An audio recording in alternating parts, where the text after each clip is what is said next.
조명을 어둡게 하고 다큐멘터리를 보는 중입니다. 자세히 보면 사람들이 볼펜을 입에 물고 있는데요. 표정에 따른 감정 상태를 알아보는 실험 상황입니다. 볼펜을 이로 물면 얼굴 근육이 웃을 때와 같아지지요. 입술로 살짝 물고 있으면 입을 삐죽 내민 표정이 됩니다. 이렇게 웃는 표정과 뾰루퉁한 표정을 만든 실험자들. 함께 자연 다큐멘터리의 한 부분을 보고 있습니다. 같은 공간에서 같은 내용을 본 네 사람. 과연 기억 속의 풍경은 어땠을지 소술해 보도록 했습니다. 뾰루퉁한 표정을 했던 백지현. 조목조목 간결하게 내용을 정리했습니다. 너무 졸립고요. 보는 도중에 계속 졸 뻔했고요. 처음에 나온 그 거북이 내용은 특히 더 재미없어서 생긴 게 너무 이상해서. 펭귄 내용은 그래도 조금 재밌었어요. 역시 뾰루퉁한 쪽의 김남희는 내용을 꽤 구체적으로 분석하고 있습니다. 좀 제가 관심 있는 분야고 특히 거북이 그리고 매 이런 부분이 되게 기억에 남았고요. Wenn ich negativ gestimmt bin, habe ich nicht diesen Denkstil holistisch, sondern den Denkstil analytisch. Dann versuche ich genau zu verstehen, welche Bestandteile gibt es in einem Sachverhalt, den ich lernen muss über Geografie oder über eine Sprache oder eine Mathematik. 웃는 표정을 했던 이하영은 전체적인 감상을 위주로 소술했습니다. 전체적으로 갈라파고스 섬이 예뻐서 보고 있으면 마음이 좀 편안해진다는 느낌이 들었고, 제가 좋아하는 펭귄이 나와서 그다음에 적도에서 펭귄이 살기 되게 더울 텐데 그런 생각이 많이 들었는데, 호주에서 봤던 작은 펭귄이랑 이렇게 같이 생각나면서 보게 돼서 재미있었던 것 같아요. 상당히 많은 양을 적은 박형관. 자신의 느낌을 강조하고 있는데요. 예, 이렇게 전체적으로 날씨가 맑았던 것 같아서 이렇게 기분이 좋았고요. 또 배경이 이렇게 바다랑 풀밭이 있어서 그것도 되게 이렇게 볼 때 기분이 좋았습니다. Und wenn ich in dieser positiven Tendenz bin, dann möchte ich eigentlich so positiv bleiben. Und ich habe einen anderen Denkstil, den wir holistisch nennen. Ich betrachte die Sachverhalte, die ich lerne, im großen Zusammenhang. Ich gucke nicht, welche einzelnen Elemente diesen großen Zusammenhang darstellen. 표정이 감정을 만듭니다. 긍정적이든 부정적이든 감정은 공부에 영향을 미칩니다.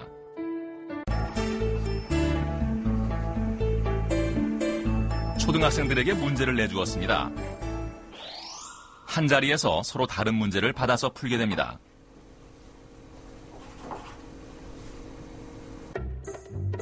스무 컵짜리 물의 양을 재는 문제입니다. 37컵짜리 물동이에서 14컵짜리 물동이로 물을 퍼내면 23컵의 물이 남습니다. 여기서 3컵짜리 물동이로 한 번 더 퍼내면 20컵의 물을 잴 수 있습니다. 한 아이는 이런 복잡한 풀이 방식의 문제를 풀게 됩니다. 다른 문제는 좀 간단합니다. 23컵짜리 물동이에서 3컵짜리 물동이로 한 번만 물을 퍼내면 바로 20컵짜리 물의 양이 나옵니다.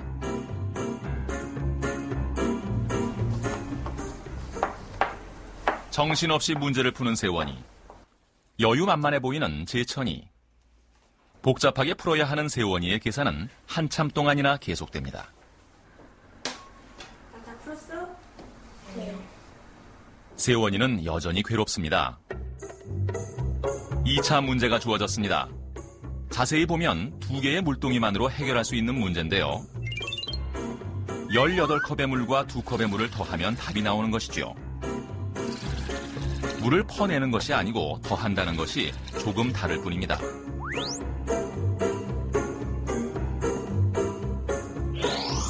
또 다른 문제는 앞서 보았던 간단한 문제와 같은 방식입니다. 14컵에서 8컵을 퍼내면 6컵이 나옵니다. 이 두 문제를 아이들에게 똑같이 주었습니다. 두 번째 문제지를 받아든 두 아이. 본격적인 얘기는 여기서부터입니다. 문제를 받자마자 시원시원하게 풀어나가는 재천이가 먼저 눈에 띄는데요. 자신만만한 얼굴입니다. 그런데 세원이는 여전히 힘이 듭니다. 재천이는 금세 문제를 푼 반면 세원이는 또 한 번 복잡한 그물에 걸려든 심정입니다. 같은 문제를 받아들고도 반응은 너무도 다른 두 아이들. 쉬운데요. 왜 쉬운 것 같아? 그냥 더하기하고 빼기밖에 안 나와요. 3개 다 써야 될 것 같고요. 너무 어렵게 생각했어요. 고뇌의 흔적이 가득한 세원이의 답안지에 비해서 재천이는 답안지도 깔끔합니다. 또 다른 두 아이들에게도 비슷한 상황이 벌어졌습니다. 듣고 보니 너무 쉬운 풀이 과정입니다. 14컵에서 이럴 8컵을 수가. 빼면 되지. 이렇게 쉬운 문제였다니. 쉬워? 네. 시작. 같은 형식의 문제를 대학생들에게 내준다면 어떨까요? 1차 테스트에서 대학생들은 복잡한 문제와 쉬운 문제를 각각 풀었습니다. 이어서 2차 테스트가 진행되는데요. 간단하게 풀 수 있는 같은 문제지가 주어집니다. 이하영이 가장 먼저 문제를 풀었습니다. 그에 비해서 다른 학생들은 2배의 시간을 소비하며 오래 고민하는 모습인데요.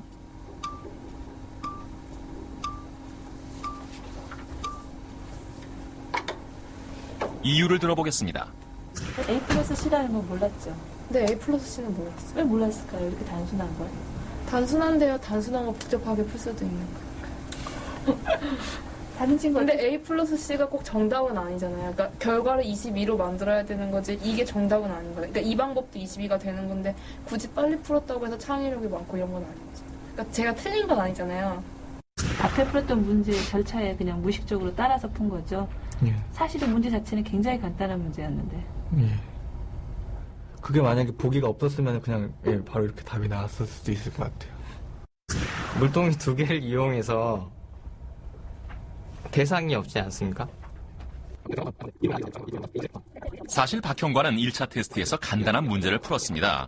2차 테스트에서 가장 많은 시간을 소비했다는 것은 의외의 결과였습니다. 결론적으로 이하영 양의 생각하고 박형관 군의 생각은 문제 푸는 방식에서 어떤 차이가 있다고 생각해요?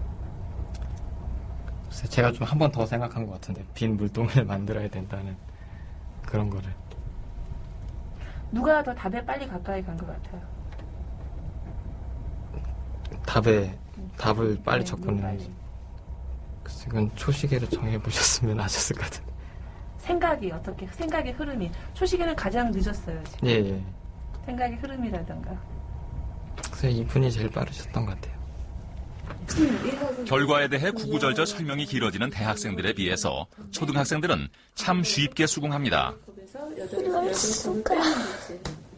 이렇게 쉬운 문제였다니. 쉬워? 네. 이렇게 시험 문제를 줄 리가 없다라던가 그런 보통 대부분 이렇게 간단한 거를 대부분의 사람들이 더 못하는 것 같아요, 저는.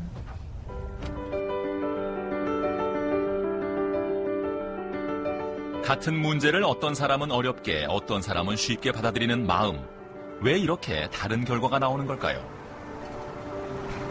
And emotions tell us what's important. So emotions are actually a part of logical thinking. Yet in many human cultures, people seem to believe that emotion and cognition are separate. In fact, they're not separate, they're completely together. So, just slight shifts in mood can really affect the kind of flexibility of problem solving. So in that sense, emotions are clearly very relevant. Emotions also, as I noted before, help us know what's important. 최정혜 선생님은 지난해에도 같은 비행기 날리기 프로젝트를 진행했습니다. 아이들이 스스로 탐구하는 데 흥미를 갖도록 하기 위해 이 프로젝트를 시작했다고 하는데요. 나중에 점점 하면서 자기네들이 한 작업이 가시적으로 이렇게 데이터로 나오고 차트로 나오는 과정에서 훨씬 흥미로워하고 그 다음 수업으로 하고 싶어하는 어떤 동기유발이 되고 그 다음에 어떤 학습에 의욕이 생겼던 점에서는 참 좋았던 어떤 프로젝트는 모둠별로 진행됐습니다. 먼저 은영, 경환, 소리의 두 번째 모둠을 볼까요? 비행기를 날린 후 그 결과를 개념도, 즉 마인드맵 형태로 그려보는 것인데요. 평소 수업 시간에 쓰던 방법이라 어렵지 않게 해내는 모습입니다. 맨 앞에 왔어. 세 번째 모둠에서는 성민이가 날리고 현재가 부지런히 자로 잽니다. 슬비는 기록을 맡았는데요.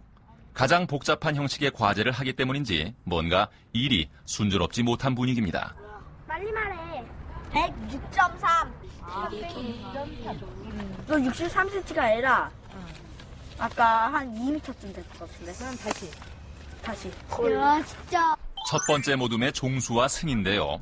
무조건 열심히 날려보는 것이 과제입니다. 몇 번 날려보더니 이내 상황이 끝납니다. 아, 저희는 저렇게 적는 게 아니고요. 날려서 암기하는 건데요. 암기는 제가 다 했어요.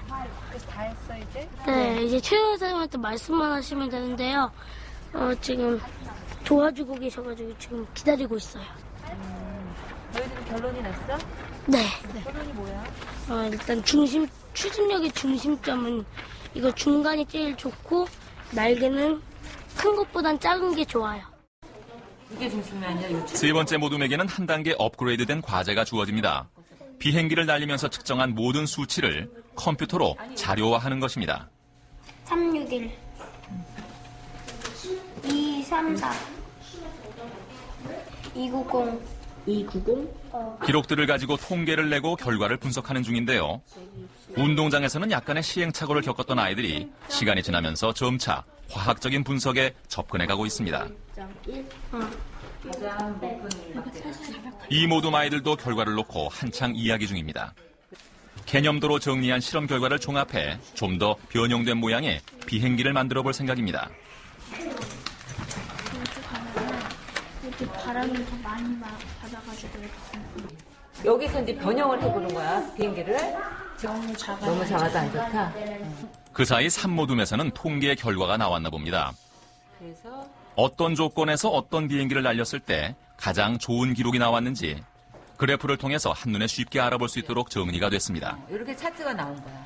이제는 비행기가 날 수 있는 최적의 조건을 보다 과학적으로 분석할 수 있게 된 것이죠. 그다음에 이렇게 크게. 이때 문 밖에서 고개만 빼곡 들이밀고 있는 1모둠 아이들. 더 이상 탐구해볼 것이 없는 아이들은 도무지 재미가 없어졌습니다. 오늘의 경험은 아이들에게 어떤 모습으로 자리 잡게 될까요? 4주 동안 아이들에게 생긴 변화는 한마디로 자신감이었습니다. 프로젝트가 끝난 후 선생님이 보여준 그래프입니다. 1년 전 프로젝트의 결과였는데요. 모든 아이들이 공부하고자 하는 의지가 높아졌음을 보여주고 있습니다. 흥미도의 변화는 특히 주목할 만한데요. 가장 복잡한 형식의 과제가 주어졌던 3모둠 아이들의 흥미도가 가장 많이 올랐습니다.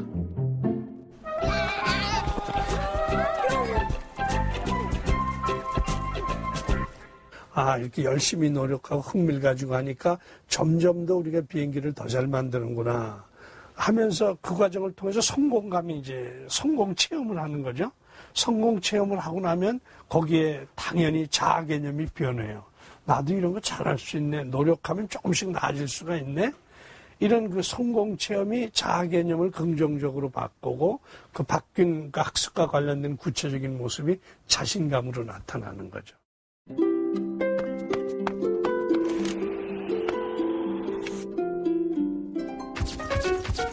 재미를 느끼는 것, 그 중에서도 어떤 재미를 느끼느냐 하는 문제가 중요합니다.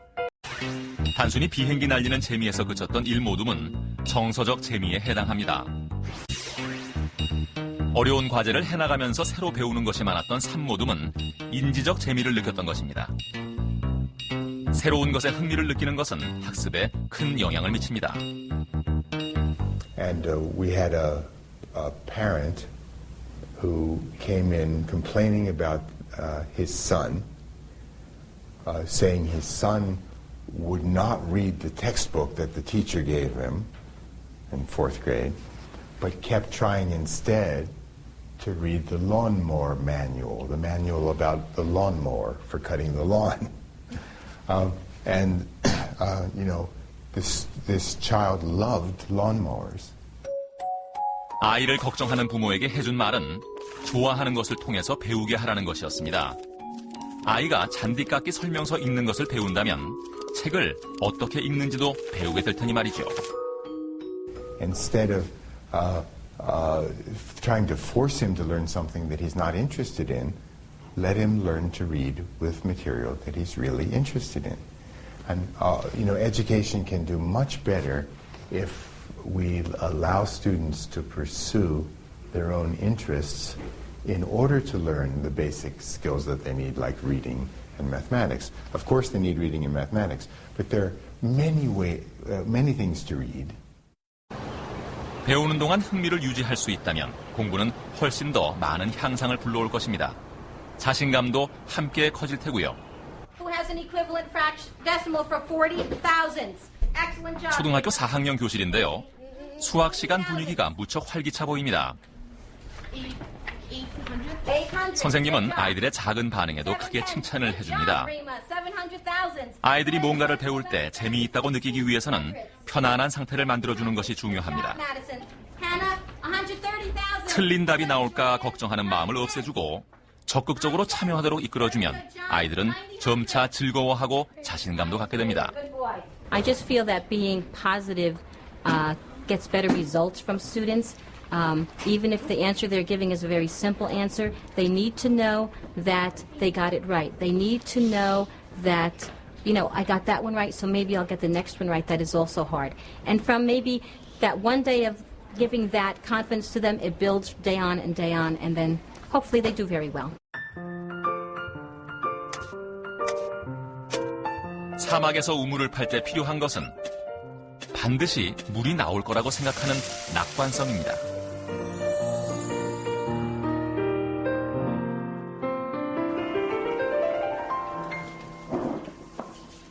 아이들에게 낙관성은 어떻게 자리 잡고 있는지 테스트를 통해서 알아보기로 했습니다. 테스트는 4학년 한 반과 3학년 한 반 모두 61명의 아이들에게 실시했습니다.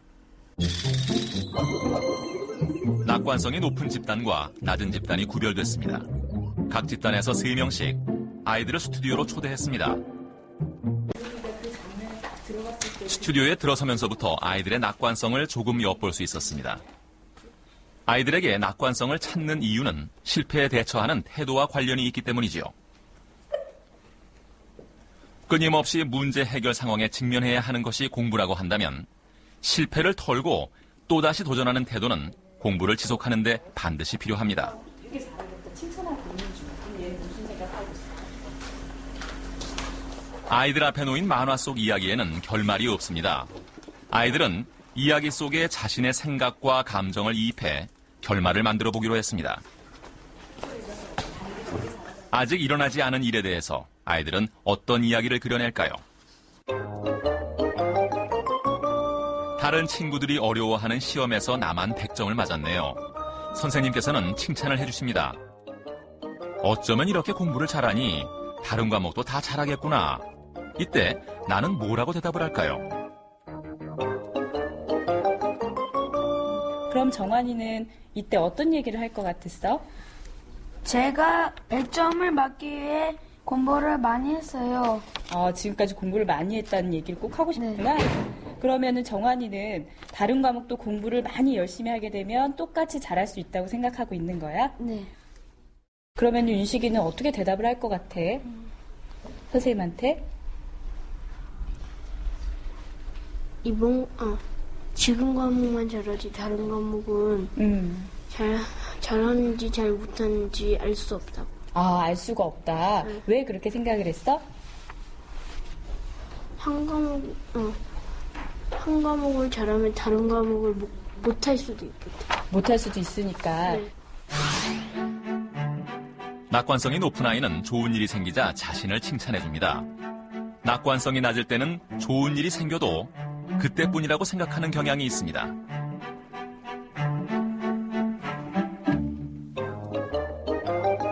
어느 날 받아쓰기에 빵점을 받았습니다. 그런데 그날 오후 친구들과 함께 축구를 하게 됐는데 열심히 축구를 하던 중에 마침 내가 찬 공이 골문을 향해 날아갑니다. 이때 나는 골인을 시킬 수 있을까요? 이때 어떤 결과가 일어날 것 같아? 아이는 이길 수 있다는 마음으로 생각을 하기 때문에 나는 이길지도 모른다는 생각을 한다고 생각해. 그랬어요? 그럼 이 공은 결국 들어가는 거예요? 안 들어갈 거라고 생각하고 있어요? 들어갈 거라고. 한 번만 더? 들어갈 거라고 생각해. 결과가 어떻게 됐을 것 같아요? 못 넣었을 것 같아. 못 넣었을 것 같아요. 왜 그렇게 생각했어요? 그래도 시험이랑 똑같이 자기도 시험에 노력하지 않으면 자기도 나쁜 결과가 나오니까 축구도 그냥 마구잡이로 이기려고 그러면 나쁜 결과가 나올 것 같아. 낙관성이 높은 아이는 나쁜 일이 생겨도 그때 상황에 한정해서 생각하고 바로 잊어버립니다. 반면 낙관성이 낮은 아이는 나쁜 일이 생기면 다음 일도 그것의 연장선으로 생각하게 되죠. If they're not confident, then they don't even enter the game. They don't try to solve the problem because they assume they're not going to be able to. It's a self-fulfilling prophecy. I know I'm not going to be able to solve it, so I'm not going to try. 심리학자 마틴 셀리그먼. 학습된 무기력이라는 개념을 만들었습니다. 그에 따르면 무기력은 선천적으로 타고나는 것이 아니라 환경에 의해서 후천적으로 형성되는 것입니다. 학습된 무기력을 보여주는 개의 공포 실험입니다. 끈에 묶여 상자 안에 들어간 개들에게 전기 충격을 가합니다. 24시간 후 줄을 풀어주었을 때 1번과 3번의 개들은 안전한 곳으로 도망을 갔지만 2번 개는 전기 충격을 피하지 않았습니다. 그 자리에서 고스란히 고통을 겪고만 있었습니다. 무기력을 학습하게 된 것이죠. 그렇다면 무기력이 아니라 낙관성을 훈련할 수 있는지 실험을 해보았습니다. 낙관성이 높은 아이들에게는 어려운 문제로 실패의 경험을, 낙관성이 낮은 아이들에게는 쉬운 문제로 성공의 경험을 주게 됩니다. 문제는 영어 단어를 외우는 것이었습니다. 2단계에서도 어려운 문제를 포기하는 아이는 별로 없는데요.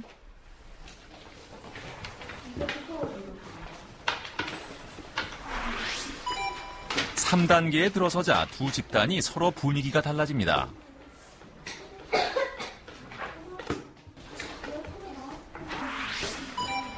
다음 단계에서는 어려운 문제를 받은 아이들에게서 무기력한 모습이 역력해집니다.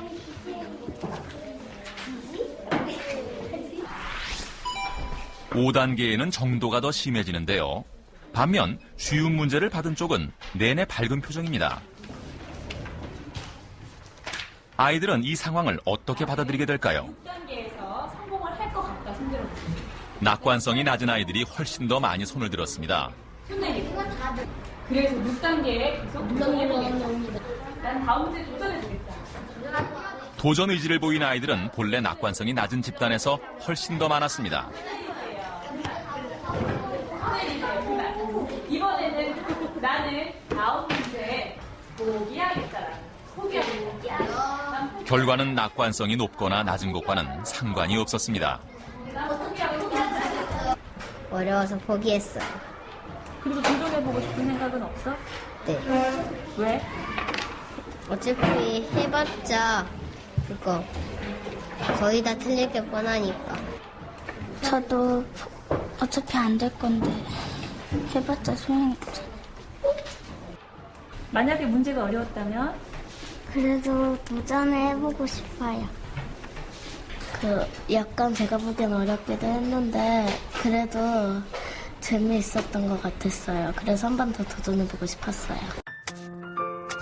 낙관성은 지금 처한 상황보다 앞으로의 상황에 더 강하게 작용하는 힘입니다. 자기 자신에 대해서 낙관적으로 생각하고 긍정적으로 생각하는 사람은 모든 일을 해도 빨리 하고 남보다 더 진지하게 하니까 주변을 움직여요. 쟤 저렇게 열심히 하니까 좀 도와주자. 이런 것들이 주변 사람의 에너지를 땡겨오는데 가기 싫다고 말하죠. 처음부터 실험에 참여했던 윤식이의 모습입니다. 지금 과목만 잘하지 다른 과목은 앞으로의 일에 대해서 마냥 낙관하는 것은 윤식이에게 무척 어려운 일입니다. 아, 알 수가 없다. 왜 그렇게 생각을 했어? 낙관성을 높일 수 있는 프로젝트를 윤식이에게 제안해 보았습니다. 한 과목을 잘하면 다른 과목을 못할 수도 있고. 자기에 대한 그림을 안 4주 동안 엄마와 함께 언어 습관 바꾸기를 연습하는 프로젝트입니다. 물감처럼 사용이 되나? 엄마 잘못이야. 정말 엄마가 정말 잘못했어. 네, 선생님이 이제 어떤 말을 연습을 해볼지를 뽑아봤어. 이런 말은 줄여주세요. 이렇게 말해봐요. 2가지가 있어. 이 중에서 혹시 어머니가 자주 쓰시는 말이 혹시 있나요? 이거요. 엄마가 너한테 나쁜 거 시키니. 나쁜 거 시키니. 그리고 몰라. 왜 물어? 몰라. 엄마도 인정하죠.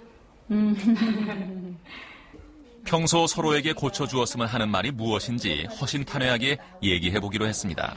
줄여야 되겠네. 그러면 윤식이는 줄여야 되는 아이야. 엄마가 지적한 윤식이의 나쁜 말은 난 불행해라는 말이었습니다. 윤식이의 지적도 이어졌는데요. 말고는 사실은 없는 것 같다. 엄마. 빨리 양치해. 그건 나쁜 말은 계속 아니지? 말하기. 제가 그리고 왜 해야 되냐고 물어보면 엄마는 그냥 해 계속 그러죠. 그래. 이용식 빨리 그럴 수도 해. 있겠네. 윤식이의 난 불행해, 엄마의 빨리 해가 언어 목록에 추가됐습니다. 이 정도가 아니고 빨리빨리 해 이러지. 이 말을 했을 때 이런 말을 줄여주세요. 이 말을 했을 때는 여기다 스티커를 하나씩 붙여갈 거예요. 그럼 엄마가 잘못. 윤식이와 엄마는 평소 긍정적인 말보다 부정적인 말을 많이 쓰고 있다는 것을 알게 됐는데요. 이번 프로젝트에서 언어 습관을 고쳐보기로 마음먹었습니다. 그런 낙관적이냐 비관적이냐 뭐 이런 것들은 언어 생활을 통해서 분명히 드러납니다. 또 그 아이의 행동을 관찰해 보면 매사에 자신이 없어 하고요. 그죠? 매사 어떤 일이 되면 그 결과에 대해서 부정적인 생각을 가지고 있고 그러다 보니까 말이 언제나 같이 그런 식의 말이 나오죠. 뭐 난 해보나 마나야. 결국 그것이 하나의 자성리언 효과를 가져와요.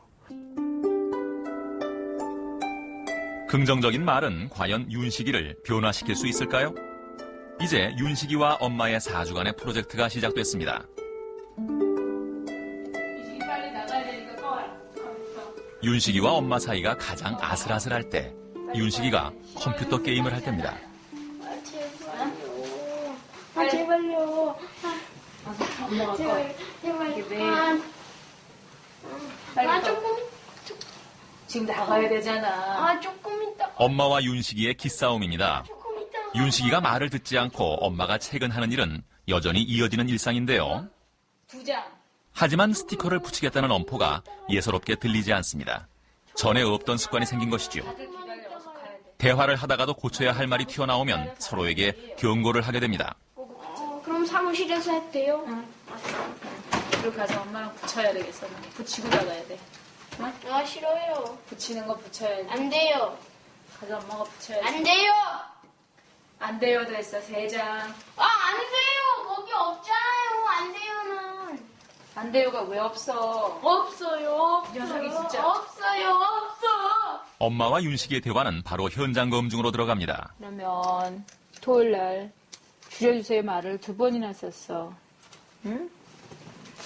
윤식이 방에 떡하니 붙어있는 스티커판. 이 앞에서는 꼼짝 못하는 두 사람. 윤식이도 엄마가 이끄는 대로 프로젝트를 잘 이어나가고 있습니다. 제가 시험 점수에 좀 낮게 나왔을 때요. 엄마가 5번 엄마 해주셨어요. 뭐라고? 그래도 너는 과학을 잘하잖아.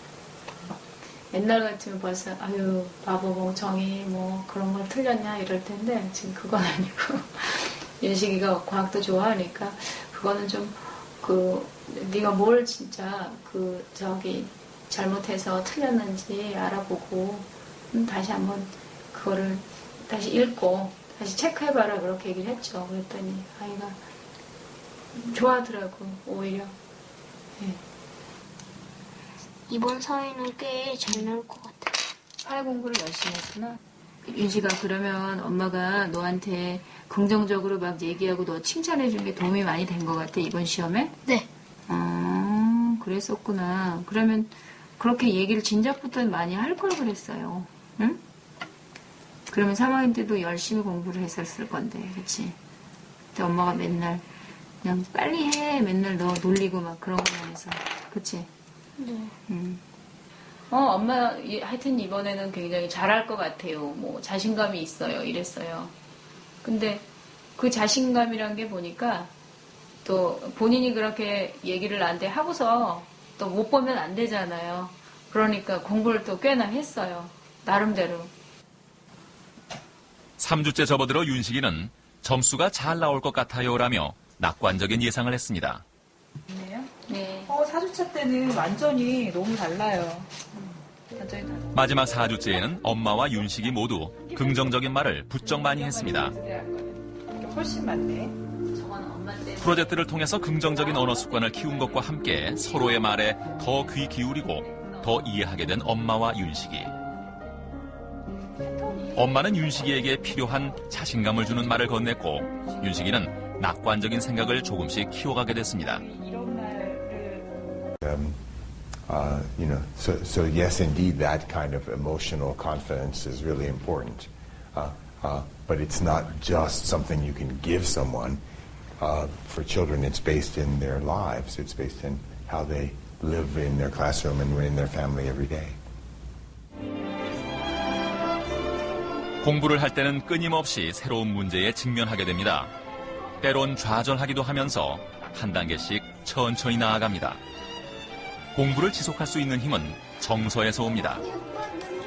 아이들은 뭔가 흥미를 느끼는 것에 도전하고 성공의 경험을 통해 얻은 자신감은 다음 학습에까지 확산됩니다. 미래의 학습 역량을 예측할 수 있는 지표는 현재의 위치에 있는 것이 아니라 기본적으로 내재된 태도, 낙관성에 있습니다.